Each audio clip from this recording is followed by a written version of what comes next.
Hello and welcome to Something Who podcast, episode 25. And after a pell-mell schedule during the first part of the year, it's actually been a few weeks since we were with you. So, hello, and it's great to be back. Today it's our Not Vampire special, which brings us a first foray into the 7th Doctor era with Curse of Fenric and the 11th Doctor story, Vampires of Venice. And it's welcome back to our two most regular contributors, Paul and Giles. Hello. Hello. Hello, Richard. Hello, Giles. Hello, both. We feel like repeat offenders here. Just recidivists. Yeah. So how are you? Bearing up? Yes, yeah. My hair gets ever more pertwee bouffant by the day. I can vouch for this. I've failed to persuade these people to do a video podcast, but I have the privilege of being able to see them, and they're both looking extremely hirsute. Trust us, listeners, it is a privilege. So if we discuss Curse of Fenric, season 26, recently out on Blu-ray, I wonder which of the many versions you chose to watch. I watched the special edition all the way through, and then I watched episode 1 as well, for reasons that may become clear later. I picked the special edition as well. Somehow I forgot it was on Blu-ray, so I hunted around the house for the DVD, which I think shows you quite what state of mind I was in when I undertook the research. Giles? Yes, I actually watched the original episodic version for probably the first time since the original version of the special edition came out. Was it the VHS? Did the first recut of it? And I thought, because I saw the special edition at the launch event for the Blu-ray at the BFI, was it last year? I know everything. I think so. Time is playing weird tricks even more than usual at the moment. I remember Time. Yeah, we used to have Time, didn't we, back in the old days? Yeah. I'd miss it if I could remember what it was. Yes, yeah. It's all a bit like the. I'm trying to remember why I watched the special edition, and I think it was just because I thought it would save me. I was running out of time, and I thought it would save me about 5 or 6 minutes of not having the end credits each time. Yeah. And opening credits. if it wasn't for the fact they inserted an extra 5 or 6 minutes in there. Oh no! What a false economy! Yeah, and I think on the Blu-ray, the special edition is even more special, isn't it? Am I right in thinking they've inserted even more stuff into the, or is it just the same as the DVD one? I didn't think they had. No, to be honest. They've tidied up a few of the amendments, I think. Maybe done a bit of regrading and tweaked a couple of the special effects that they tweaked last time. I honestly cannot really remember all that much detail from. It did say 2019 on the credits at the end, but precisely what they've done to it. I mean, I have to admit that having seen the DVD special edition, it didn't look all that different to me. I think ultimately there are only 3 versions, aren't there? There's the original. Did J&T do the original cut on extended cut on VHS, which put back in so many minutes of footage, and then when it came onto DVD, they did it properly, and it was twice, the same amount again of extra footage. But I think they've put back in everything they can now. Yeah, I think so. I seem to remember there was some talk at the time, presumably at the time of the VHS, that not all of it had gone back in that could. Can anyone remember the reason? I think it was just. I was going to say they did it on a budget, but maybe I'm thinking of Silver Nemesis, which genuinely was done on an extremely tight budget. And I wasn't really collecting the VHSs, so I can't really comment on that. I do remember the sort of coming to the DVD and watching it at that point. I'm reading up here. Apparently Nick Mallett and Mark Ayres worked up notes originally for the original BBC video release. Right. Working out that there could be and for the additions that were made to that, and they worked out an original movie edit at the time with all of the additional material in it, but it doesn't. There's no particular info here on why they cut or why that never came to pass on the first part of the special edition, and then they sort of put in the full 12 minutes of extras and so on. I guess the thing I wanted to say about it is I don't actually think it's very good. Oh,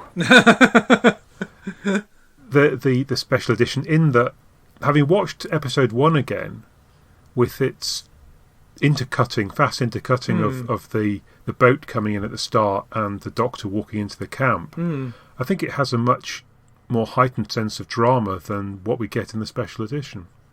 do you know?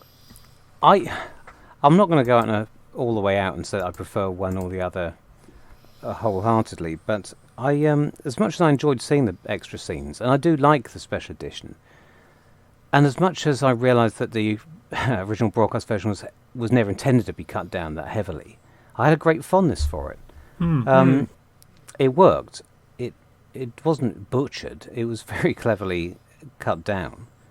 I don't remember there being any really important plot points or hanging threads that were created by being cut down that severely, which you can't say about some of the other stories from that era.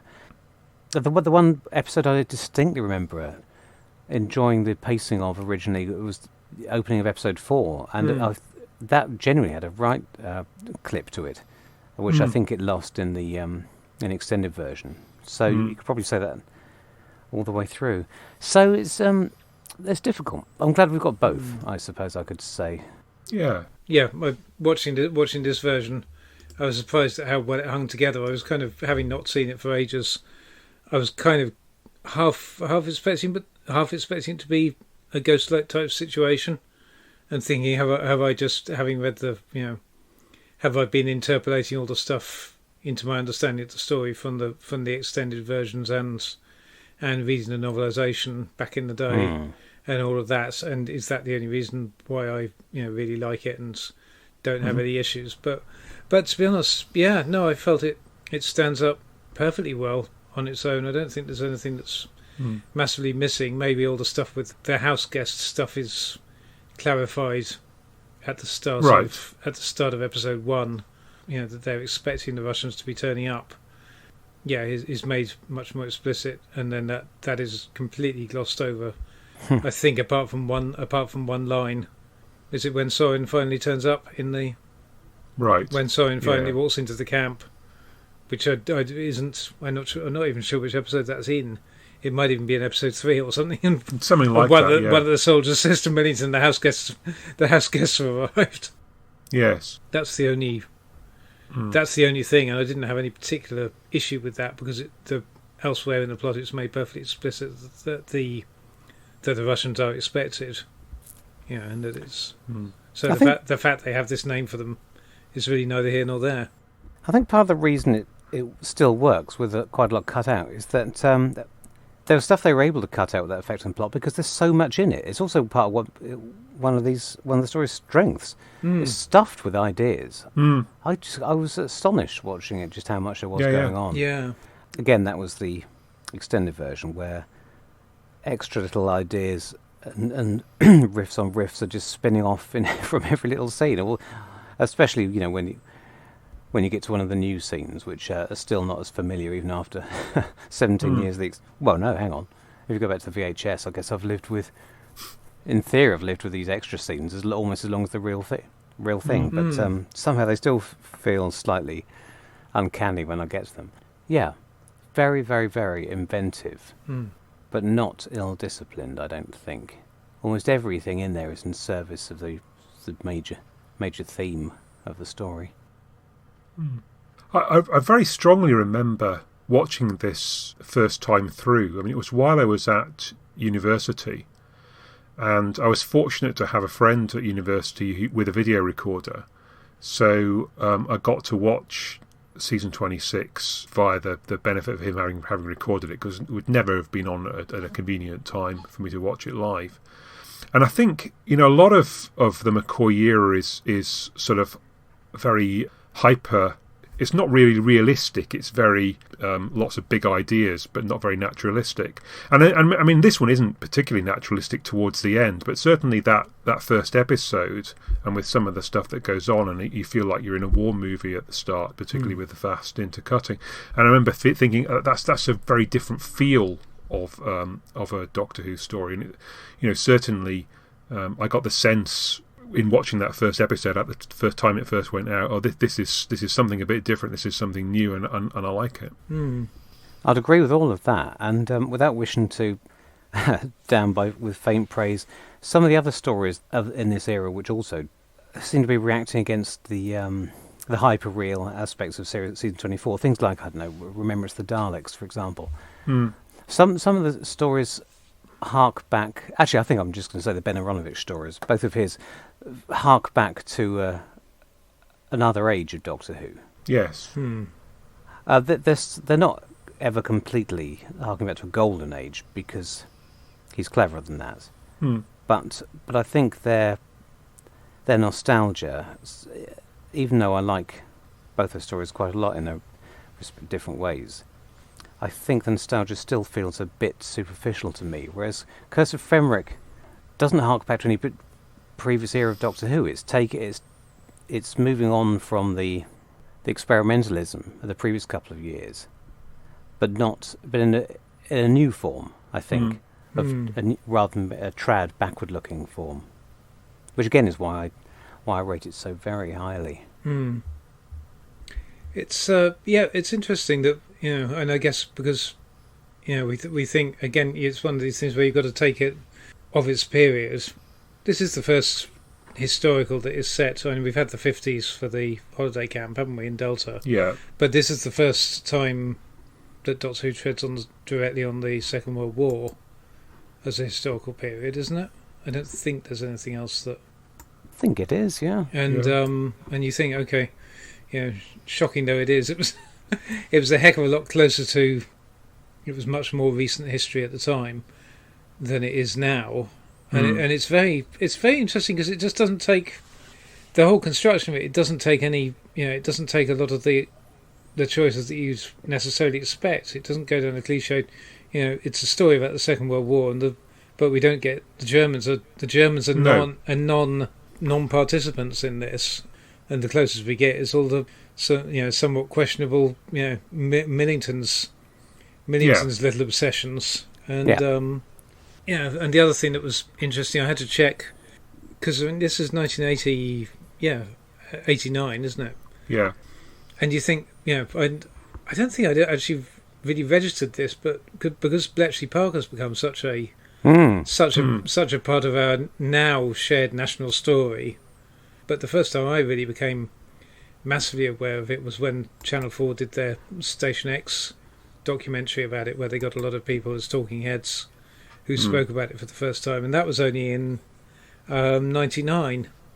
Right. And the whole thing was, classified until, completely classified until the mid-70s, when the first book about it was written, much to the chagrin of all the people who'd actually worked there, and had kept their mouths shut under the Official Secrets Act, because that's what they understood was the agreement. And then some guy who occasionally visited from elsewhere, as I understood, went and blew the lid off it. But it was it wasn't part of the current currency at the time. Indeed. Yeah, my grandfather was one of those who he didn't work there full time. He worked for the Admiralty, but he certainly was at Bletchley more than once, and he did speak to my mother about it eventually, but very close to the end of his life, and he still wasn't giving very much away because in his head he'd agreed that he never would say anything, and he wasn't going to start. Yeah. But yeah, it is a fascinating piece of history that's come out very slowly, and but increasingly, I suppose, over time. So, as you say, it's the first time Doctor Who does the Second World War, but it's nothing like a traditional Doctor Who does wartime story, unless you look at it very superficially, is it? Because that's just not what this era was about. I don't think Andrew Cartman would have gone with it if anyone had suggested it. Yeah, well, I made a note. I said, well, it gets a bit. I made a note that you kind of wonder whether the BBC would have the nerve to put it out today, in some ways. And again, this is the period of. Is this around the same time as the Monocle Mutineer? And possibly predates it, but you wonder. It is quite agitprop in places, isn't it? It's got its opinions, and you think, okay, it doesn't quite go with the, especially in the depiction of Millington and stuff, it doesn't really go with the national mythology that has been built up through endless repeats of Dad's Bloody Army, which isn't to say anything against Dad's Army. I love the show for itself, but the mythologizing has gone along with it. Is and considering it was so much closer to the time.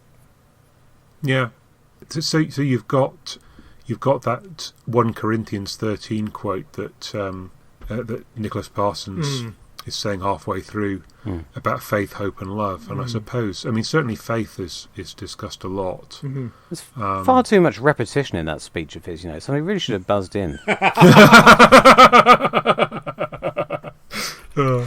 Sorry, I spoiled what was going to be a very profound observation. Carry on.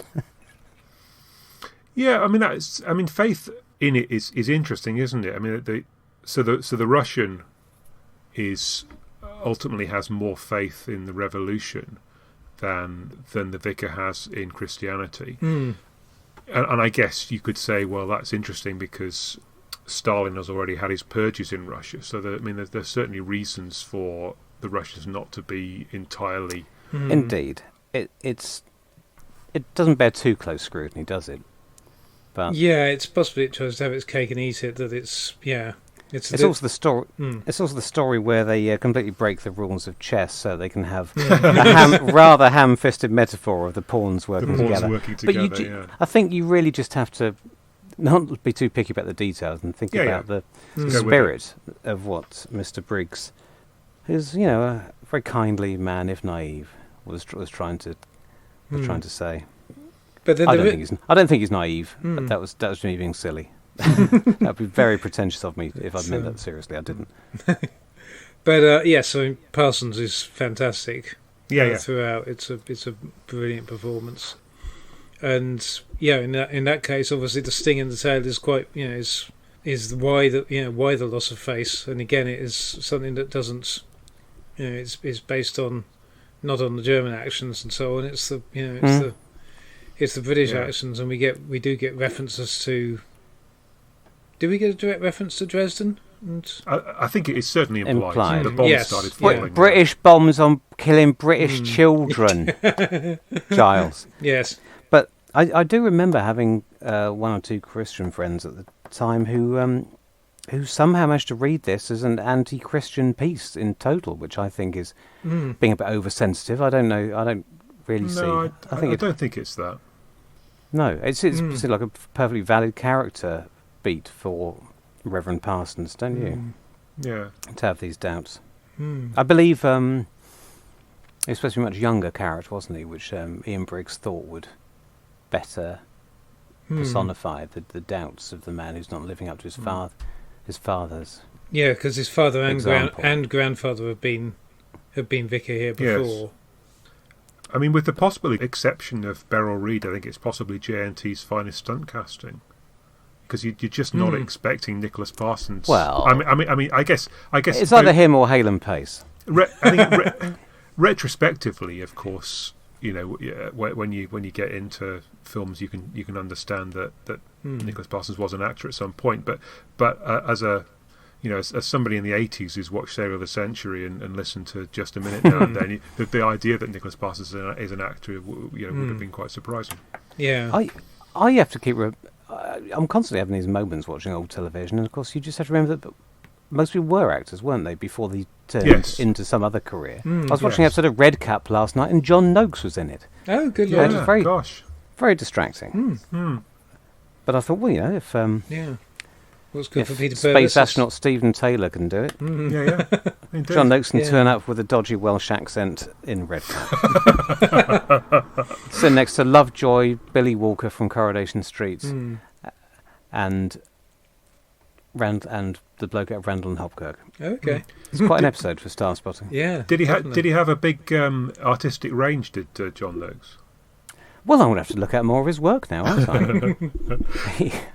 I can say, he definitely can perform away from Shep. I can.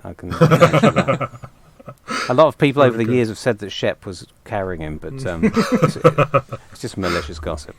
Yeah. But just on that stunt casting thing, I mean, obviously that is, with the Bella Reed comparison, it's just, it's.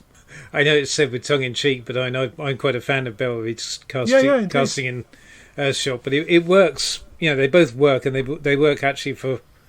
They actually work for almost opposite reasons. That Bella Reed works because, ironically, she's the one who is known, at least to some extent, more as a straight actor than yes, I know she'd done sitcom and stuff like that, but she'd also done Killing Your Sister George and so on, and she had something. It's only the generation who knew her from Mooncat and Co. that complained, isn't it? Yes, I mean, anybody a bit older than that wouldn't have had a problem. And yet she comes in and because she's and she thank God is helps to undermine Saywood's overly macho tone in that, whereas Parsons comes in and we know him as the light entertainment lovey, and and comes in and delivers a storming performance there. Very naturalistic, very believable. And Hale & Pace prat about in a pet shop. There is that. So, I mean, the kids got very excited earlier this year about Orphan 55 and the the whole end of the Earth, and we must look after the planet. And then we discover that Ian Briggs has beaten them to it in this one with the Haemovores. Absolutely. And the chemical slime or whatever. I would say this is a good example of how to do that.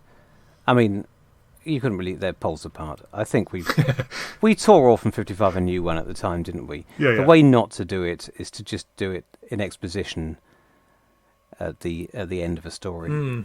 I mean, short of seeing that future, I wouldn't mind a sequel to Fenric, but I guess that's kind of missing the point because it's a threat that is out of sight. You're seeing the consequences somehow travelling back through time, aren't you?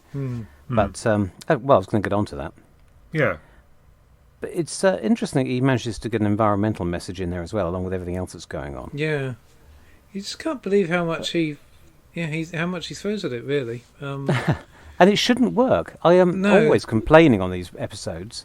Maybe I will later about too many disparate ideas being crowbarred in, and throwing them at the wall like bits of spaghetti to see if they're ready, and they just half the time slither back down onto the kitchen floor because they're half baked. I don't know what metaphor I was going for there, but no, really, this all maybe it's because it moves at such a click, but I do think it all ties up very nicely. Yeah, that's if we've understood it. Which I've got a sneaky feeling there may be a few questions. So let's try and get into that. So there's creatures from the end of time. Yes. That come back to the 9th century. This is because Fenric has caused some it can do ripples that. in time or something like that. It's experienced in time storms. In the same way that Ace gets transported to the ice world. Yeah. And then but then somehow Fenric ends up in a bottle, which the Ancient One follows. It changes hands. There's some Vikings. They get washed up in North Yorkshire and settle there. And then what? The Ancient One is turning successive generations into Haemovores to create this army of Haemovores in the end. Is that what's happening? Something like that. I think you two are going to have to help here because I only had time to rewatch the first half, and I was enjoying it so much. And also had so many questions. I was looking for. Well, it's definitely implicit in the bit where some of the Haemovores emerge from behind with the gravestone of the Sundvig. Yes. Family that this is them. How many of them come back in time? Is it only the Ancient One? It's only explicitly the Ancient One, and I think Fenric has a line in episode 4 about he wasn't expecting so many of them, or words to that effect. Yes. He said I was only expecting one. So presumably, my world is dead. Yeah, doesn't he? So presumably he brings back the Ancient One at some point, from within, somehow or other he has the power within his bottle, or it's all predestined, because he's been locked up beforehand. Whenever the Doctor put him in the bottle, and in prehistory, this is the Doctor has put him in the bottle. Yeah. And the Ancient One has then followed him from 2nd century Byzantium or wherever. Not 2nd century, because it didn't exist then. But anyway, from the bloody hell, Giles. From that kind of period, has followed the Viking raiders, which is quite logical because they did go down through Russia, through the rivers to raid the Byzantine Empire. They weren't just hanging around on the northwest coast, but or northeast coast even. Yeah, and then the curse. Yeah, No, this is where I'm going to say help me out. But okay, I'm going to turn the fact that I didn't manage to watch the whole thing to my advantage, and I can pretend I did deliberately, so that I could ask you 2 questions. Because as we've already established, none of them came back from only the Ancient One came back from the future, and it's created this army over the centuries, which is why they're all dressed in period costume. I just got something at the time made me think that wasn't in the script, that they weren't supposed to all be looking like they were from different eras of Earth's history, and that was just something the costume designer had conjured up, which then gave a different slant to the script, which Ian Briggs hadn't intended. But I guess he must have intended that, if it's explicit that they were all these creatures are people that the Ancient One's been gathering around him over the last 2 centuries. So to be honest, I think it's only on this latest viewing that I've worked out that it was only the Ancient One that's come back, which is kind of ironic, isn't it? Because he's actually from the future. But anyway, he's ancient because he's lived through centuries on Earth. Yes. Whereas the others have been turned into hemivores during the course of that time. But he's sort of creating an army one by one as because somehow a hemivore can create other hemivores, which we see, of course, during the course of the story, because that's what happens to the 2 girls. Well, I still think that I remember reading that the design, the choice to make the hemivores look individual and to give them different period costumes, while it may be in sympathy with what the script was intending, I don't think it was in the script. I think it just came about during production. Yeah. So that was a very nice touch. It would be lacking something if it visualises. Yes, definitely. The point the story's trying to make. I think they're rather uncanny. I think they were competing camps over who's going to get to design the hemivores, and there was a design that just made them look like aliens. They all looked the same. They had a face with a big sort of sucker-like mouth and teeth in it, which was quite a nice design for an alien vampire. Okay. And then, of course, they went with something completely different, which is the suggestion that these are all mutated corpses or the Walking Dead. Like zombies. Zombies was the word I was looking for. Yeah. Are they the only Doctor Who monster where every single one has looked slightly different? Well, you could say the Ice Warriors, but I think they've got 2 different moulds for that rather than half a dozen or whatever. Yeah. No, there's something very unnerving about these. The way they become more and more blobby and less recognisable as a human face the older they get. Yeah. That's I already decided I was going to be scared of them before I even saw it, because there was some leaked, I think, production pictures in Starburst or somewhere, which gave me a small nightmare, which was a bit unusual because I was 16. Okay. So I've got this scary version of hemivores in my head from that nightmare, which luckily I'm able to draw upon for extra reserves of fear whenever I watch Curse of Fenric. It's I was going to say the other thing that struck me watching it this time, and again just thinking about the about things that we take for granted now. This is very what we would now refer to as Gaiman-esque Fenric.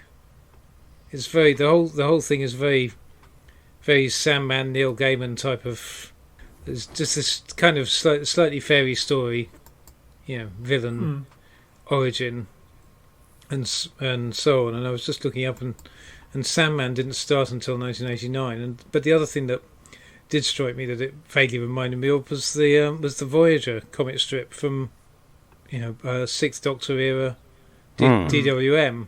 The whole just some of this mythological, semi-mythological stuff. That's in the backstory. Well, they were all being inspired by comics, weren't they? Or at least Andrew Cartmel was, and he was trying to encourage his other writers to read comics. Well, this is the thing. The fact that Briggs has borrowed more directly from Norse mythology, I suppose, is a clue to the fact that he probably wasn't a big comic man. Can you tell us any more about the relationship this story bears to Fenrir and Fenris and the wolves from Norse mythology? Because it's a slightly garbled version that we get here, isn't it? You're looking at me as if I'm. I thought you knew everything. No. I wish I was a Norse mythology expert, but yeah. So it's the thing that I picked up on it actually was again just Millington's kind of garbling and so on. It's more interesting almost that it picks up on the fact that obviously the Nazis were very into this, yes. And again it's kind of part of that kind of read across that there was kind of something in the air with all of that stuff in the 1940s that they were obsessing about this. All this missing is some Tibetan hidden rulers of the world living in passages underneath everywhere. But that would probably have been too much. I believe the original working title was The Wolves of Fenric, yes. and that would have been a more explicit reference to the original Norse mythology. Fenris Wolf is the Yes. He made a guest appearance in Thor Ragnarok. You may have seen that. Yes, I think it's his I know job you haven't read any mythology, but you have seen some Marvel films, haven't you? Yes. Oh, yeah. He's not as clever as he pretends to be, listeners. I've read a bit. I was convinced at the time that the whole Carmel master plan was that the Doctor was going to turn out to be Heimdall, but Ooh. There you go. Back in the Well, it's the second appearance of Norse mythology within 2 seasons, isn't it? After the Greatest Show in the Galaxy.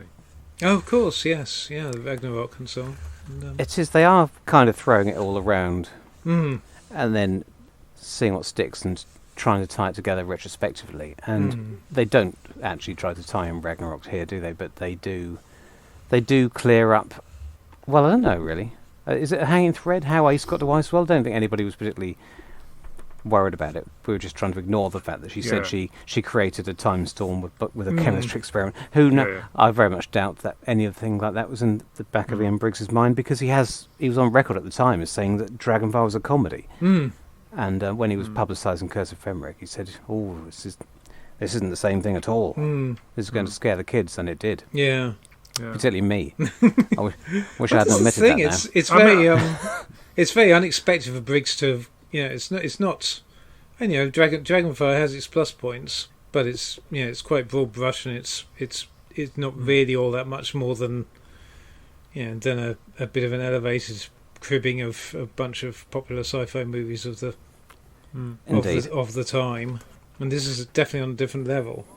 There's a homage to Dragonfire when the Seventh Doctor starts throwing himself through the church window towards the Hemivores.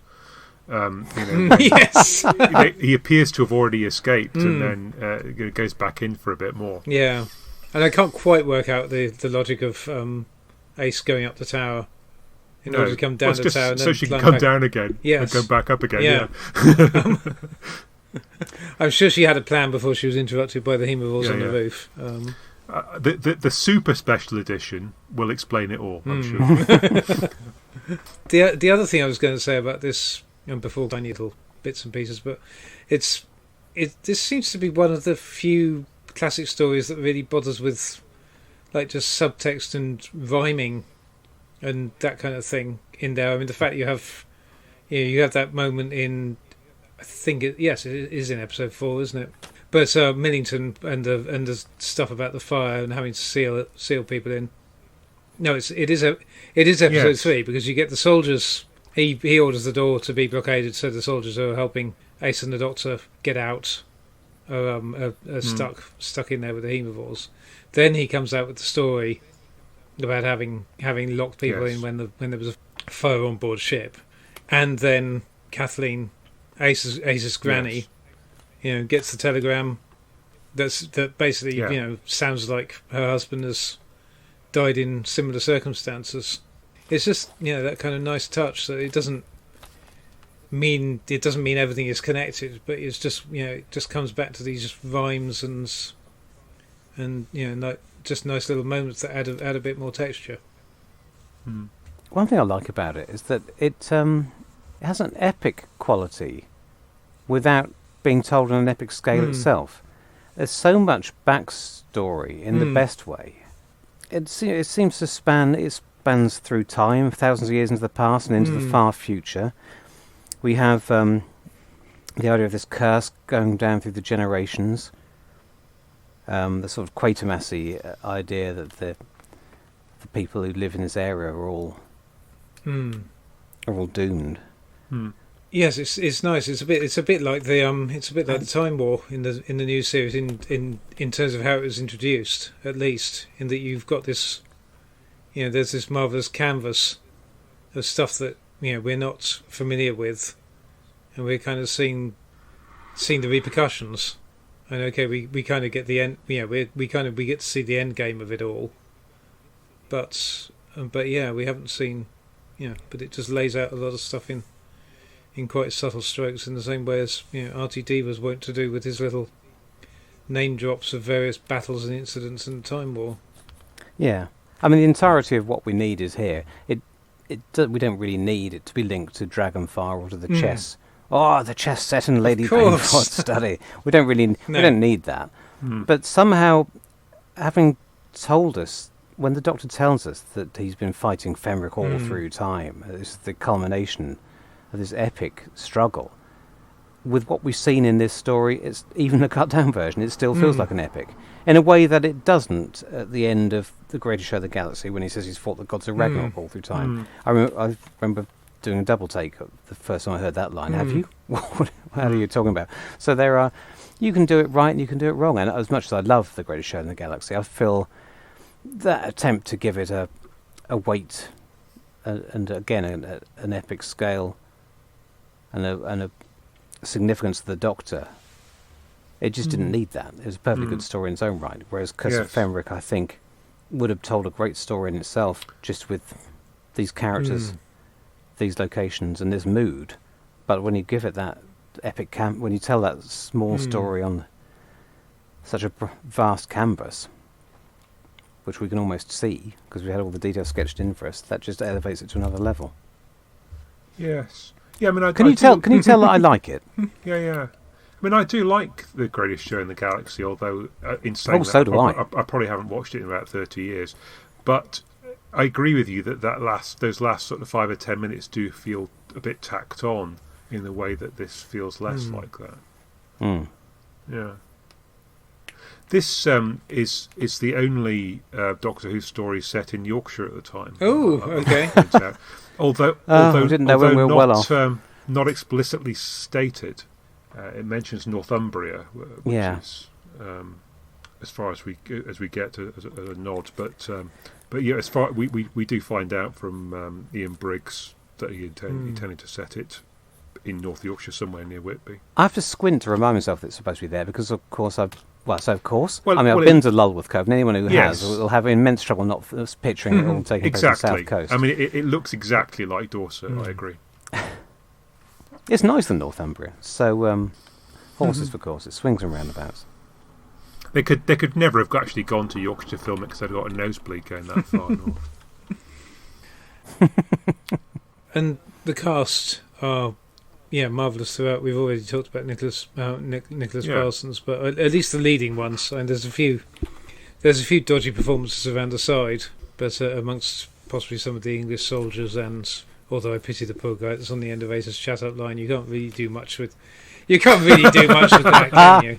But Anne Reid is fantastic, and she's horrendously underused, really. But on the other hand, when you have a small part that needs to make an impact, I'd much rather you get somebody who's overqualified for the part than have it fall flat. Yeah, but she does. Yeah, she absolutely. Her and Judson bounce off each other brilliantly, and I love the "I'm not an invalid, I'm a cripple" line. It's just. Does anyone know Dean Sutherland from anything else? Because I'm going to be perfectly honest and say I don't. And I believe he was better known for comedy at the time. He certainly looks. He looks familiar, but I can't think of specifically where I've seen him. You've got me doing the necessary and hitting IMDb here, trying to find, because I know I knew him I know I did know him from other stuff beforehand. Do you know The Independent once called him an outstanding actor with the qualities of a true farceur? He was a farceur, so I think that answers my question.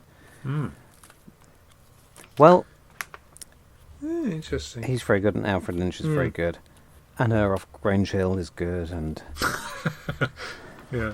Oh and yeah, I went Tommy Bork is great as well. Yeah. Yeah. Yes, no, they. Yeah, I think the cast is underrated.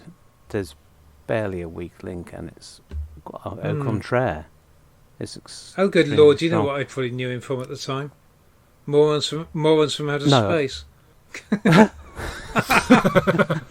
Wasn't expecting you to say that. Does he display the qualities of a true farceur in that? I think he does. He plays a stuffed shirt of some sort, stuffed shirt military officer, and I can't remember. I mean, that's a yes. There you go. I went to a rather good one-day Doctor Who convention in the late 90s. In the village in which this was filmed in Kent, Hawkhurst, where quite a lot of the cast turned up. And J&T, Gary Downey. They parked their car next to me as we both arrived at the same time. I think he was following me most through the I didn't know they filmed in Hawkhurst. Lovely village. Yes, all true. We got a trip up to the top of the special dispensation to go up to the church roof. Okay. And why am I telling you this? I think there was going to be a point to the anecdote. As well as lots of genuine actors from the Curse of Fenric, the Dad's Army Appreciation Society turned up en masse in their soldier uniforms to add a bit of colour. Excellent. Which there you go. So you can picture it now, can't you? Is that the final detail you needed? I thought the point of the anecdote was the name dropping, which was spectacular. Oh well, I'll tell you what. No, Paul's never known for name dropping. One of my most gauche moments was on that day, and as you've met me, so you know this is saying something. But when I got out the car and turned to the car next to me, which had been following me down the country lanes, and J&T got out, I just went, "Oh, hello," in that way that I always do when I meet somebody who I know, just completely regardless of whether they would know me. Great days. And the other thing about that day was that it was the day of Princess... I don't know why I'm laughing. It was the day of Princess Diana's funeral. Really? So most of the guests came anyway. But I think one or two, out of respect, or perhaps because they were looking for an excuse, chose not to and stayed at home watching a funeral on the telly. And so to this day, I've never seen Princess Diana's funeral. Have I missed out? No. Excellent. Let's move on. I think you got the better deal that day. But yes, no, I did something very similar in terms of going, oh, hello, to architectural historian Dan Cruikshank a few years ago. Oh, yeah. And then I turned around and realised he was actually doing a walk down the street talking to camera piece. A little bit embarrassing. You're on a blooper reel somewhere. I probably am. Fantastic. I'd forgotten about him. I used to like him. Yeah. Shall we talk about vampires a bit? Because that is the linking theme. So, as you said at the beginning, Ricardo, these are not quite vampires. Yeah, explicitly in the plot. Go on. No, you take over. Yeah, well, I mean, I think when Simon suggested the theme, he said, there's vampires in both of these, and then it turns out that there aren't. There are no vampires and in then it turns out to be no Simon in the episode either.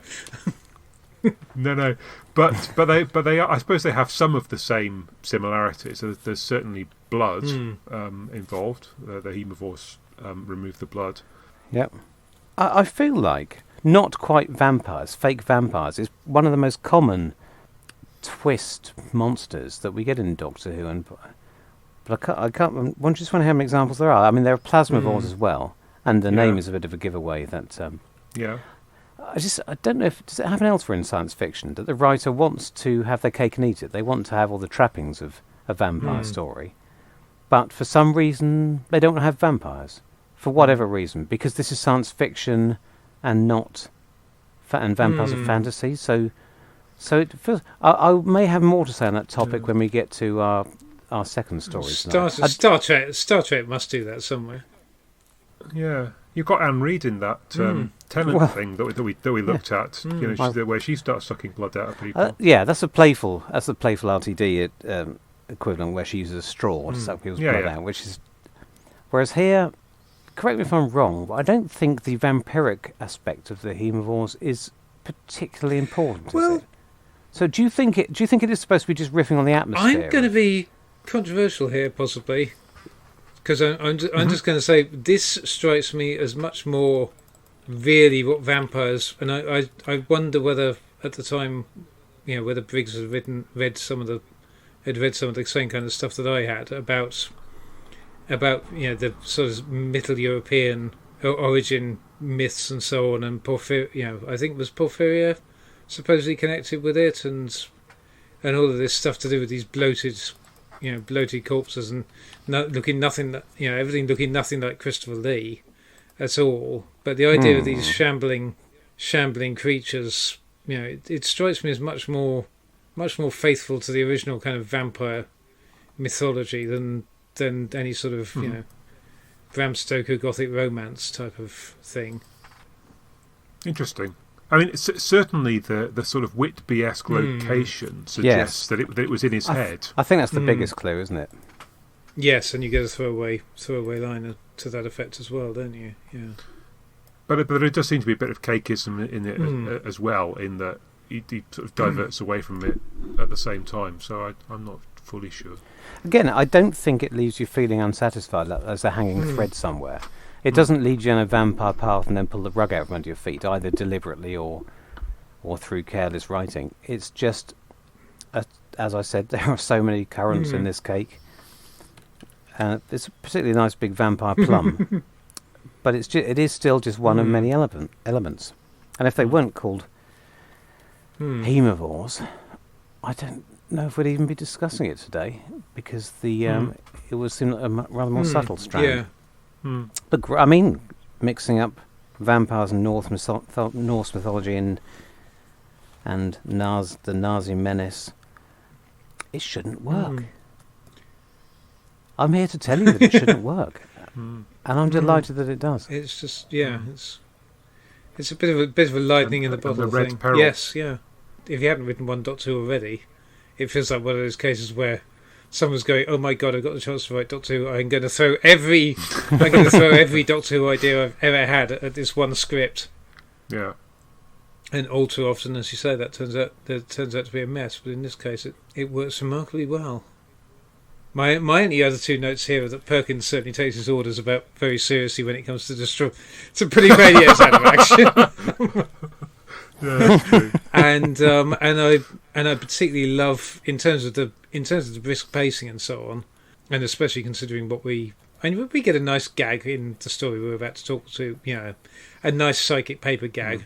But on the other hand, the way it's handled here with it's just absolutely brilliant. It doesn't take any more time than a psychic paper gag would, and it gets you right into the heart of the story. Yep. It's just a brilliantly, Doctor-ish moment, really. And thank goodness we've moved on from the days when we'd had endless explanations of who you are, getting locked up and escaping, and all that padding. There is no padding in this, to say the least. I was going to say, as we had with Invasion of the Dinosaurs last week. Yes, no, absolutely. It gets just that right balance between, that skipping of, okay, we'll put the characters where they need to be from moment to moment, but we don't need to show them having the discussion that leads to them going there or arriving or anything like that. And so you get it to clip along at a really good pace. Yeah, I mean, my only last comment is I like the gag about the grenade and the explosives. So, there's the poison gas grenade, and then there's the explosive under the table, and there's a lovely dive for cover as well as the special effects boys do their best with a big explosion behind them, which was probably quite lethal. Giles, you're an expert in World War II, aren't you? That's another element. That's another element, a bit like the Enigma machine not being quite the Enigma machine, but it's riffing on the certain incidents in the war where we didn't pass on information we could have done. Isn't that again part of the Enigma tale that we uncovered certain plans? It's certainly which we then didn't act upon because it would have given away. Certainly with they were running around trying to they would occasionally try and source stuff that had to be I think it's somewhat venturing into the territory of a myth about whether they really didn't whether Churchill really let certain things go ahead that he could have stopped. I think Churchill is hanging over this, despite the fact they don't mention him. The Millington's plans for what to do after the war and how we're going to have to move on to the Russians, who is also mirrors Churchill's thinking. But as far as I'm aware, Churchill didn't dress up his war office like Hitler's bunker. But yeah, I mean, they were having to, as I recall, run around and try and find other, and try and see other ways in which they could have plausibly found out information that they wanted to act upon, if you know what I mean. In certain cases, if they would they would ask people to look into stuff, so there was a plausible other way in which the intelligence had been obtained. Are we done with this one now? Don't interrupt me when I'm eulogising. Been waiting to get I think we are. Yes. I don't know if we've done it justice, but we've done our best. We've given it our best shot. Okay, so the other story in our two today is Vampires of Venice from season 5. Yep. It's, I think, also a second outing for, in this case, Toby Whithouse. Is that only his second? Interesting. I think so. I mean, prove me wrong, but I think it is. And we've generally had good things to say about Toby in the past. We've had good things to say certainly about the God Complex when that came up. Oh yes, I remember some months ago. So this one, also a story not quite about vampires. It's in that kind of mid part of the season where you've had the Angel 2-parter and the sort of the early part of the establishing who Amy is and her story with the Doctor, and then there's the end part of the season where we deal with the crack and so on, and this sort of falls in that. There's a couple of 3 stories that are standalone in the middle, and this is one of them. And there is a nod to the silence at some point during it, but it doesn't feel particularly important to the story. Somebody else go before me. Richard, do you want to? Well, I mean, what I can say about it is, when I watched it the first time, and I'm going to say the thing that we always say in this podcast, which is, I don't think I've watched it since it originally went out. I wasn't that impressed with it, really. It was mid-season throwaway. I would say, looking at this now and thinking of the sort of stories that we've been getting in the last couple of seasons, I really love the sparkling dialogue that we get at times in this. I think the scenery is very good.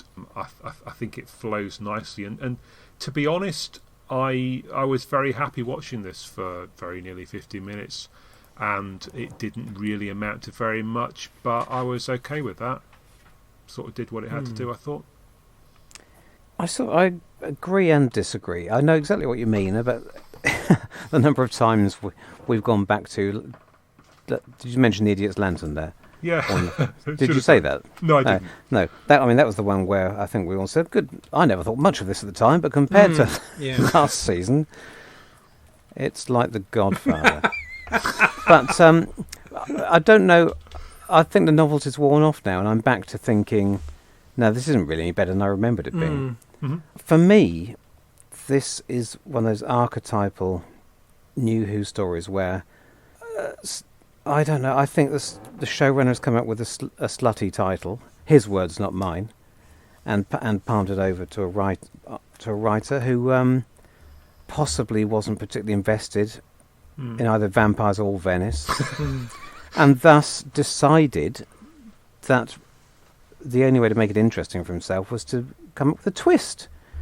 And the twist was either going to be that they aren't really vampires or that it isn't really Venice. With the God complex, he went for the latter twist. Yes. It's not a hotel, it's a Nymon space thing. Here, it really is Venice, but they're not really vampires. And to me, I can understand why Toby did that, and I think he's a fantastic writer. But for me, and he does the best every time, but the stories where he's come up with an idea himself and is writing out something that means something to him are by far are much better in Doctor Who and approach the level of his work on being human.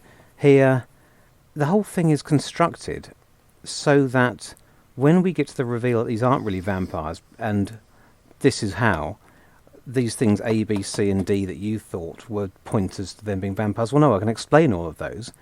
It's supposed to be clever and make you go, oh, isn't that great? Or there's a scientific explanation for why they don't show up in mirrors. It's an explanation for the... And I just could not care less. And not it actually undermines everything. It's not that I'm disappointed they're not vampires, but that's what it's been building to.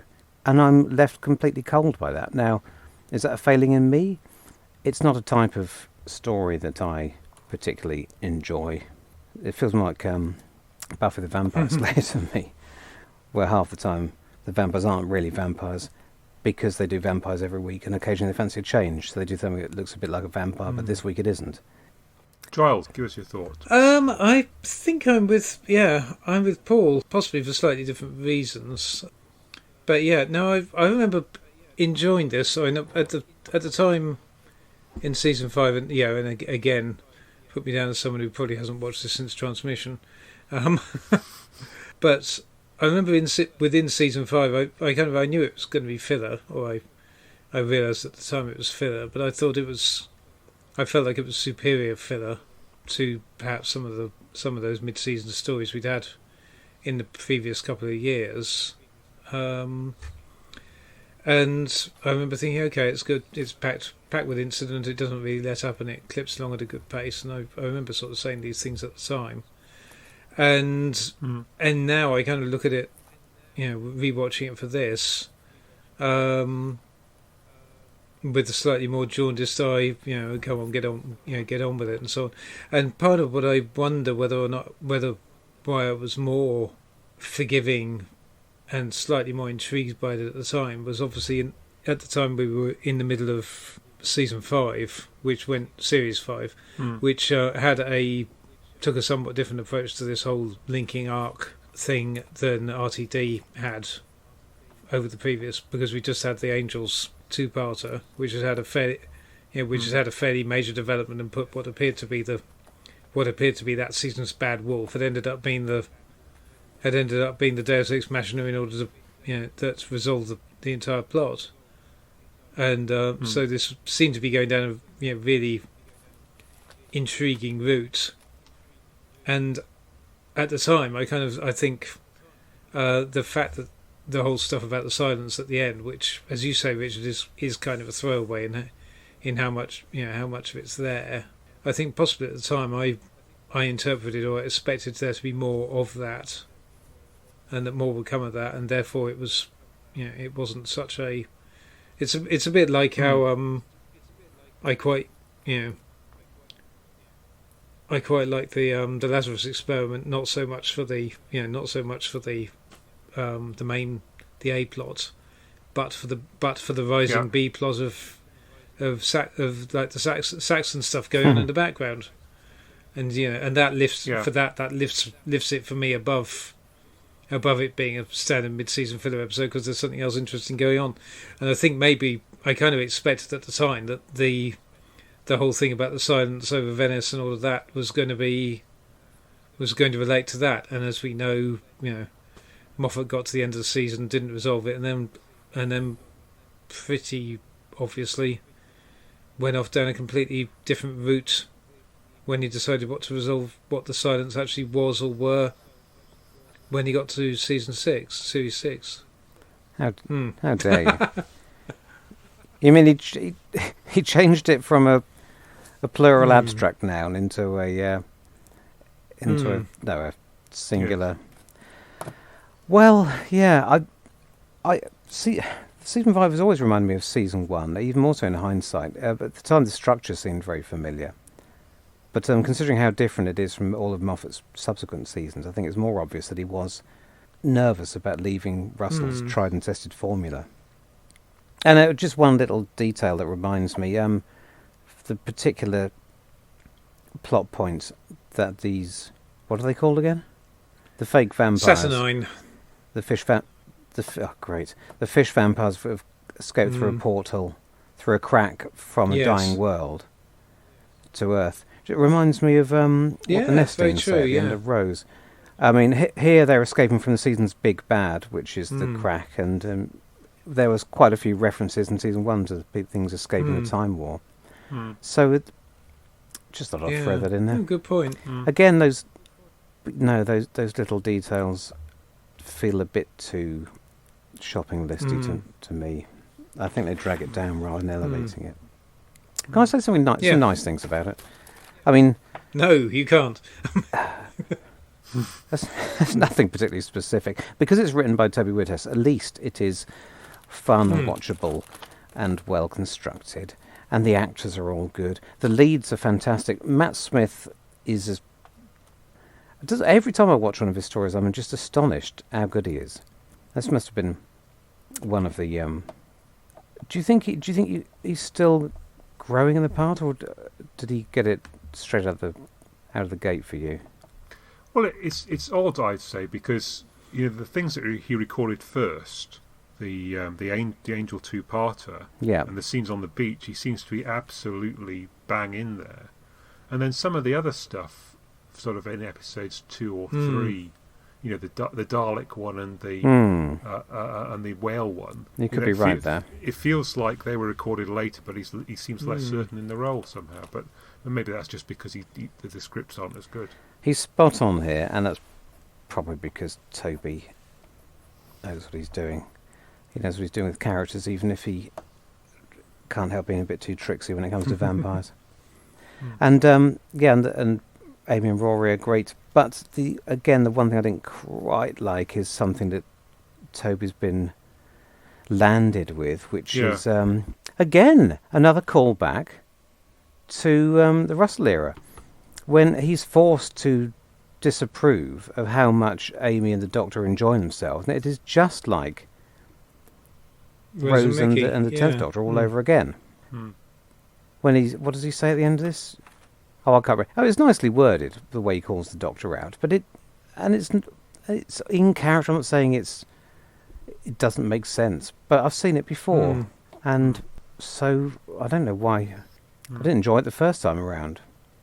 When Rose and the 10th Doctor are being made to behave, they're not exactly out of character, but they're being pushed to absolute limits of just how obnoxious you could expect your heroes, your lead characters, to be, and still be worth watching. It does exaggerate their.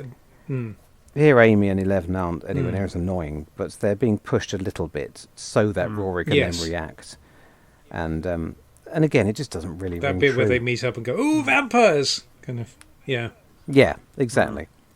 I'm not really a fan of all that. I'm just going to put my cards on the table. I liked the days when the Doctor and his companions, we understood that they enjoyed their adventures.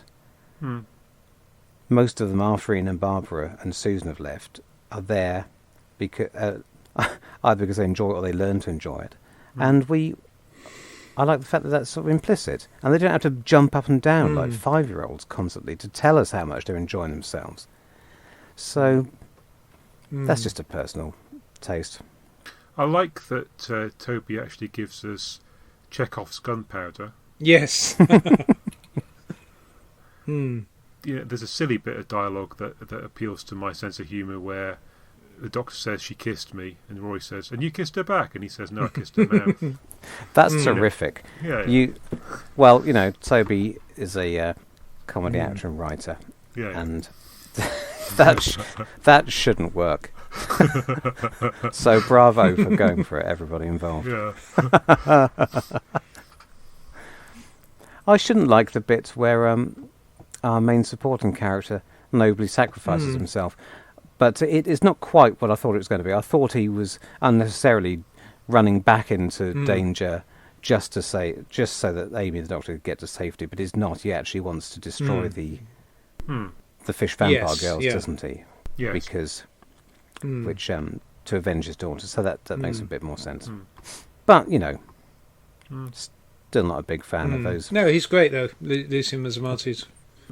I was a bit shocked actually that Isabella's just summarily dispatched halfway through it. I'd forgotten that bit. It doesn't feel like it's that kind of story, and then suddenly it is. Yeah, I think that's Toby. I think he is quite a bloodthirsty when under he all needs his to be. witty one-liners. Look at. Remember we discussed this on the God Complex. Yeah, indeed. Yeah. I wasn't entirely sure he needed to kill off every sympathetic character in that just to make. Yeah. Just because he was in a bad mood when he was writing it. He's the anti-Moffat, isn't he? There's. I've only got little bits really to talk about now. I mean, you've got the little bit at the end where Rosanna, the fish vampire woman, feeds her children by throwing herself in the canal. That's Chekhov's canal full of ravenous piranha fish vampire people from another dimension. That's quite nicely set up, I suppose. It's not too much of an anvil falling when they explain early on how they're hungry, and be careful you don't be careful. Actually, having said that, doesn't somebody basically say don't be careful you don't fall in there? Yes, they're starving. Says something about be careful going too close when they're maybe it's not when that you're nicely not in set up. when you've got your shielding up, as it were. Are they still there, do you think? Or maybe in the last 500 years has it all gone away? They ate each other. Yes, that's a good point. It looks nice, doesn't it? I was impressed this time, more than I remember being the first time, by how convincingly they suggest Venice. Yes. I thought at the time it was. Is it Croatia it was filmed? Yeah, I think so. Yeah, no, it was better than I remembered. I actually quite like the Murray Gold music as well. Often I'm going to moan about the music being so loud that you can't hear what people are saying, but in this one it seems to work quite well. I say, can't hear a word they're saying. How old were you when you first started thinking that? Gosh, I was already in my 30. I was probably nigh on 40 when I watched this. So yeah. Isn't it because a part of the ear decays after a certain time of life, and you just can't hear the right frequencies anymore? Sadly true. Yeah. I don't know. And they turn it up for the adverts, don't they? Have you ever noticed? You ever seen one of those debates on Facebook where somebody's complaining about how the adverts are loud or whatever, or this was mixed badly, and then somebody technical comes on. Depends if you've got any BBC sound technicians in your among your friends on Facebook or friends of friends. They come and explaining in pedantic detail why the adverts aren't louder, but they just sound louder. And then you think, well, if they sound louder, call me old-fashioned, but apparently there's a certain type of sound which it doesn't equate to volume. I've taken us off course there, haven't I? You liked the music, Richard? It was smashing. I mean, there are lots of nice lines in this. Actually, there's Amy says, "Blimey, this is private education." Then, as she's walking through this vast domed room, I quite like that. Oh, I didn't like that line at all. Okay. It's a bit less. I know. I like the bit with the where the Doctor runs into the vampire girls and just goes, "Tell me the whole plan." I mean, it's Matt Smith is Matt Smith channeling Mick Jagger. It's like one of those moments I remember. It's definitely kind of, you see that sort of 11th Doctor kind of thing for that. It's still a good gag, I think. Tell me the whole plan. One day that will work. In terms of the specific representation of vampires here, is it owing something to is it Carmilla and Lustre Vampire, all those late Hammer films which have a lot of which are very heavy on the young and nubile female vampire Yes. trope, then they're not particularly highly regarded. But, I don't know. They have some I recommended once watched features. I watched them all purely for research when I wanted to rip them off for Jago and Lightfoot. Right. Would you like me to plug the particular story? Oh, go I on can then. read out the Yes. ISBN number if people want to want to order it. No, I won't. Yeah. Well, I remember the Churchill College Film Society once pulled out the Vampire Lovers as a double bill with something Vampire else. Lovers, yes, that's all. Twins of Evil. And, I mean, it is. They're uniformly awful, I think. Have it, It's a bit half-hearted because they've gone down that road, but of course they can't actually. But I think the fact that it's is it Lust for a Vampire in particular, which is set in a girls' school. So I think that's probably the one. So we've got the vampire, but not the lust. I think it's fair to say. I mean, there's a sniff of Game of Thrones. You know, so looking forward to that in terms of the Mummy's Boy and so on. I mean, it's obviously clearly a thing throughout literature that George Martin ripped off. That there's no reason why Toby can't have a go as well, I suppose. yeah, well, they're both great. Helen McCrory and Alex Price. It's quite a good one for spotting future talent, as it were. Because Alex Price, of course, has gone on to be Sid in Father Brown. I was looking at him and thinking, you look familiar, and then I realised that was who he was. And of course, he was grown-up Draco Malfoy in the original Half-Blood Prince production. And then lead vamp girl, the blonde vamp girl, is Gabriella Wilde, who went on to be Lady Caroline in God knows how many series of Poldark. Oh, is she? Yes. And again, I was thinking, you look familiar. Well, the one with the pug. The one with the pug who marries nice Right. Dr. Dwight. Yes, that's a thankless part, isn't it? Don't get me started on Poldark, blimey. I don't know how much they had to write up her role from what it is in the books in the later series, but she just seems to pop up in the corner of every scene making supposedly acid comments on what's going on around her while holding a pug. That's a very precise kind of acting. Pug acting, yeah. It's just... And she was in St. Trinian's too. There's a bit of a Electric Gabriella Wilde's Boogaloo. career. Yes. I'm reminded of that thing about the thing from Toast of London about the renowned High Winds actor. I can't remember his name, but the man who's very good at shouting, standing on ship's deck and shouting. So, I don't know if it's time to try and tie a bow on all this, but we've got two different types of not quite vampires, but they're not quite vampires in completely different ways, aren't they? So I think we might have trouble drawing any real parallels between.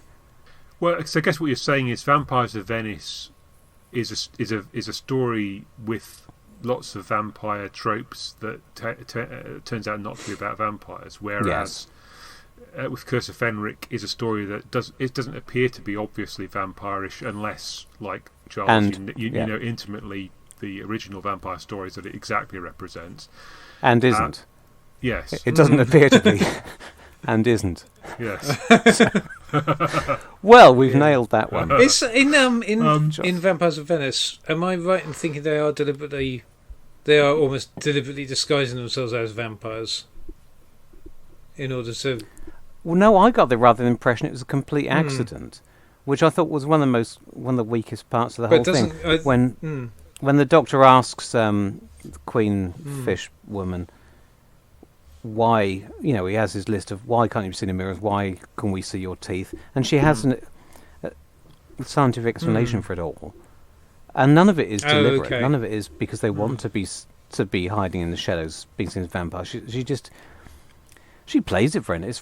It's written as well as you could hope, and she plays it very nicely because they have that nice flirtatious thing going on. And removing the word flirtatious, their relationship reminded me a bit of the 10th Doctor and Giles from Buffy the Vampire Slayer in School Reunion. Yeah. Toby does like having these face-offs, these yes. rather balletic face-offs between the Doctor and his lead villain. Smirking, clever villains. Actually, there was a tiny bit of choreography early on. I think it's when, whatever her name is, that Isabella is first introduced. It's either Isabella or Amy. But our lead vampires circle round her in a rather theatrical way. Yeah. And it reminded me of State of Decay, which famously It's Peter actually Moffat about introduced. Well, is about vampires, and he introduced these movements to give it these completely unnatural, theatrical, stagey movements, just to give it a bit of atmosphere. And that was Moffat. Moffat. Peter Moffat, not Stephen. Yeah, and not that Peter Moffat, the other one. But no, I mean, he's famous for it. The fact that you must have seen that in State of Decay. They're constantly circling and swishing, moving in a very balletic sort of fashion around. And it's just a brief moment. It doesn't really carry on, but it did make my ears prick up. My vampire sensor started tingling. But it was short-lived. I think what I was thinking about is that there is a line from the Doctor or Amy about, I think it's probably from the Doctor, about what's so bad that it doesn't mind being seen as a vampire or something. Yeah, I like that, and yet I think that was the line that made me think, oh, is it a deliberate? I will see. I think it's more that it doesn't mind being. Yeah, it's happy to. I mean, to me, that just sums it up. Really, he wants us to see that he's suggesting it's something worse than a vampire, and of course it isn't. It's just another boring CGI monster, which in future nobody will be able to remember their name or what they look like. And I hate to be such a Debbie Downer about it, but those, it's mid-season. I'm not going to say filler. You can say that, Giles. You might think they're filler. I'm not going to say that. Yep. They are. But these mid-season filler episodes are just full of indifferently designed, pedantically named Creature of the Week, which are destined to fill some future iteration of the Doctor Who monster book by Johnny Morris.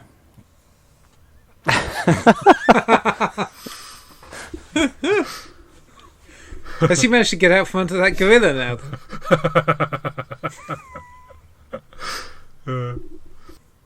I guess the problem is that, isn't it? The problem is that after whatever it is, 38 series of Doctor Who, or however many it adds up to, it is hard to come up with a new concept for an adversary.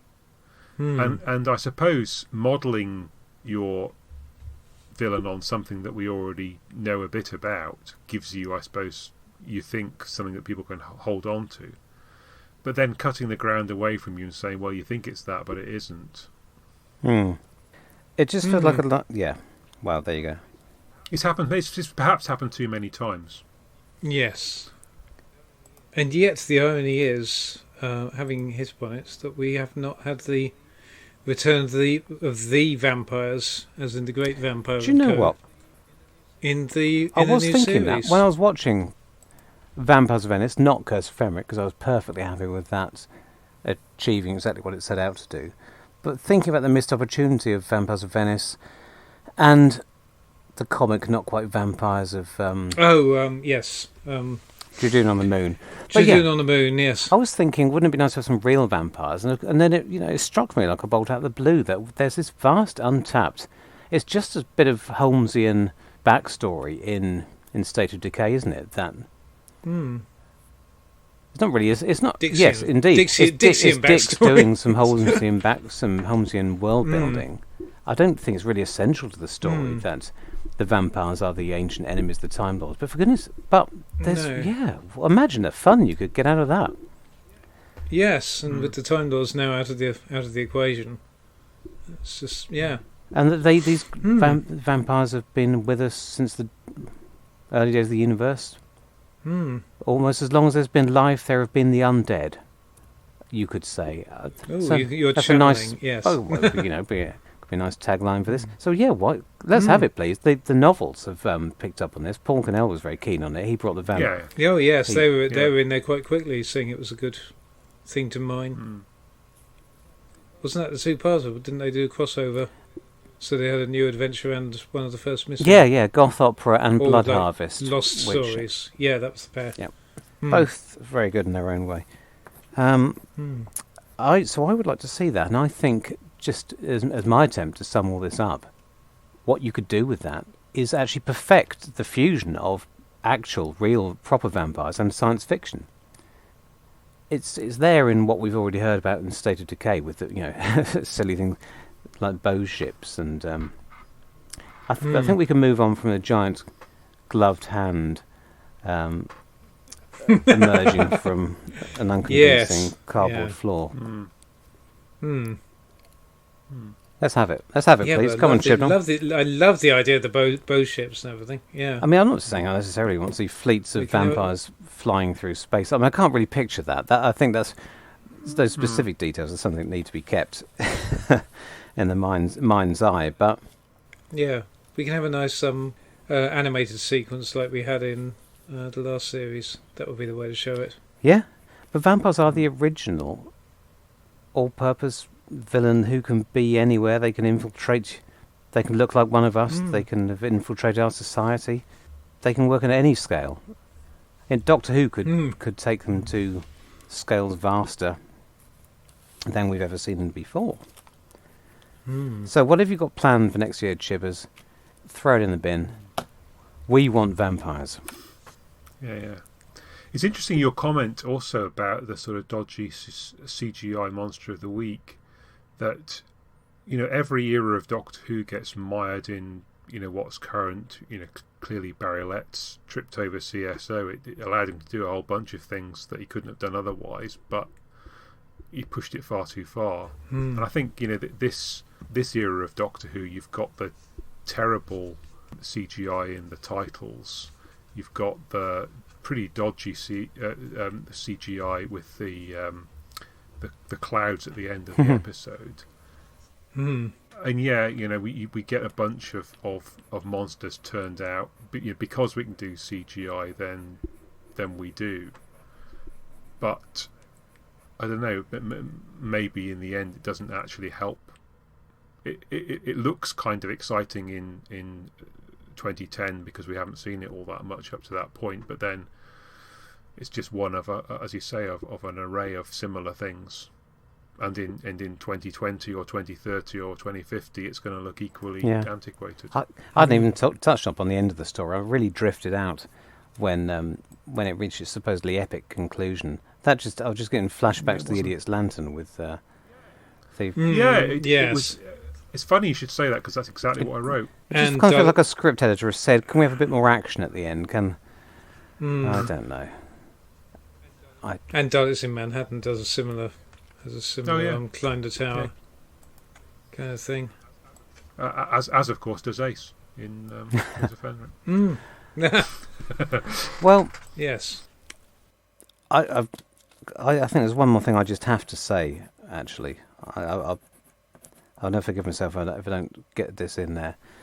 Any fans of Doctor Who and vampires should really listen to Jagan Lightfoot Box Set 12, which is the vampire special. It includes 2 stories co-written by me, including School of Blood, which is Jagan Lightfoot does Lust for a Vampire.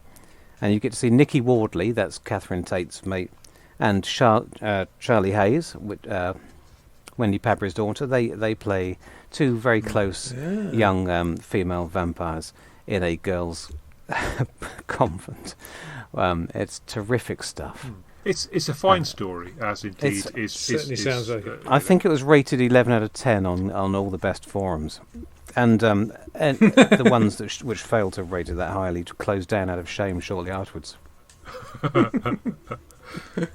thought you were going to say it was rated 18. I tried. I still have that version in a Word document somewhere for when the world catches up with my fevered imaginations. Oh, I've stunned you into silence. No, well, I mean, you'll have noticed that I almost praised you for a moment. Oh, then, so that's, did you? So, but I missed it. certainly can't go on with that. I think clearly my main feeling at the end of this story was the clip of Amy's choice, thinking, "Oh, damn, we should have chosen that one." We'll get there. The fact that we choose these at random, and the theme element, I think, is as random as we're going to get without actually spinning a wheel or rolling a 21-sided die, means that we're going to get the filler episodes as often as we're going to get the big ones, or indeed the good filler ones and the naff big ones. They're the 4 types of Doctor Who story, by the way, just in case. Yes. That matrix of import versus quality. I think we've had all of those already. Yeah, I mean, for sure. Ones that are supposed to be brilliant that we've not been that impressed with, and ones that are supposed to be rotten that we've actually quite liked. But we've fallen the conventional side this time. So we're supposed to be looking at how Doctor Who changes across the decades. Sometimes there are many, many decades. This time we're only talking about, what are we talking about? 22 years. 22 years. Yes. Oh no, 21. Yeah, you're right. So, it's interesting from that point of view, because I would. Don't let me interrupt. Oh, sorry. I was just going to say I would feel like, watching Fenric. I know. Okay, you had the. Once you look past the fact that it's recorded all on OB, Fenric, to my mind, stands up a lot better now than I think Vampires of Venice. I think Vampires of Venice probably looks more dated in terms of the, effects and so on, and than Fenric does. It's prettier. It's HD and so on, but yeah, I mean, in the end, the relentless pace and ideas of Fenric are gonna make it win, I think. And allow you to see past the sort of standard definition 4:3 video. We haven't really touched on Ace, and I don't think we've got time to now. So let's make a note that next time we touch upon the 7th Doctor era, we need to have a look at whether Ace really does feel closer to. I mean, I've said it's 21 years gap. If we were talking about, it could be as little as 16 years, couldn't it? If we chose an Eccleston, and then we could look into whether Ace really does have more in common with the new series than with the old. She's definitely closer to. I'll just say, uncontroversially, I think she's got more in common with Amy than she has with Melanie Bush. But that may not be a fair comparison. Next time. But has she got more in common with her than, say, Sarah or Joe? I don't know. Possibly not. Because I think Melanie is definitely a slightly synthetic companion. Yeah. Do you think that the line people often draw between Ace and Rose is specifically Ace and Rose because they're both teenage girls from council estates? Do you think it's something that's superficial there rather than anything about the depth of characterization? Are you saying that Amy is more of a traditional, despite the modern, superficial modern trappings, she's more of a traditional Doctor Who companion? Well, the trouble is that Amy is a character, isn't she? I mean, she's not realistic in the sense that. How dare you? Well, but I live in a small village in the middle of nowhere, and it's full of strippers. Sorry, kissograms, please. Yeah. But precisely that her character is entirely synthetic, created by a middle-aged man. Plot strand. Yeah. Yeah. No, indeed. Yeah, I mean, it is a middle-aged man's idea of a girl, isn't it? And whereas you might say that, okay, I mean, Ace isn't perhaps massively different, but yeah, I mean, Rose does seem to come more from a natural environment, and potentially some of the other earlier characters in Doctor Who do as well. Yeah, it's hard to separate out the characters from the And the obvious big thing that kicks off in the Cartmel era, and carries through pretty consistently into across the new series is that we have stories that are focused on the companions, and that relate to the companions' backstory and background and so on. More or less successfully, depending. But whether that actually affects how the actual characters are, how fully rounded the characters are, or whether we just think, this set of characters starting in 1987 are much more fully rounded because we keep going back to visit parts of their, to experience parts of their normal life and their past and so on, which we don't really get with anyone before that. But yeah, I don't know. It certainly never stopped me thinking that Sarah Jane was a realistic character. I was just musing that I think there are definitely companions in Doctor Who that have been, created in a laboratory for a particular situation. So it feels that you would very much struggle to stick into anything moderately realistic, and yet there are other companions that do appear to have slipped in from some, close to real life. They're sort of adjacent to the sort of people you might meet, and I think we've had a sprinkling of each of those in both the original series and the new.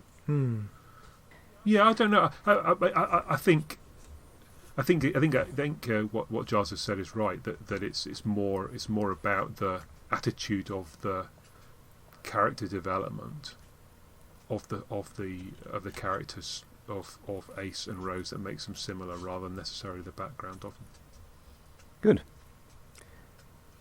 Vampires. Well, it would be nice if we had some. I think is probably our conclusion. In summary. Yes. Are there any more vampires? Not. So we could do State of Decay and Smith and Jones, couldn't we? If we want to do a part 2 on vampires. If we want to do Smith and Jones again. Yeah. Have we done it already? Yeah. Yeah. Was I on that one? It was the Moon's one, so we Good question. No, I missed it with Moonbase. We I did missed that in that. the Moonbase, I don't think. Yeah. Oh dear. Oh well. Apologies if I've repeated anything that I didn't say last time. No, I don't recall you saying any of that on the episode, so I think. So thanks Giles and Paul for your splendid observations on these two stories. Yeah. You're welcome. Oh right. Okay. And for coming to terms with the theme that Simon left us with. Yeah. Like Liam was holding the baby. And look forward to joining you again soon when we come up with an equally preposterous pairing. Hooray. Hey. Splendid.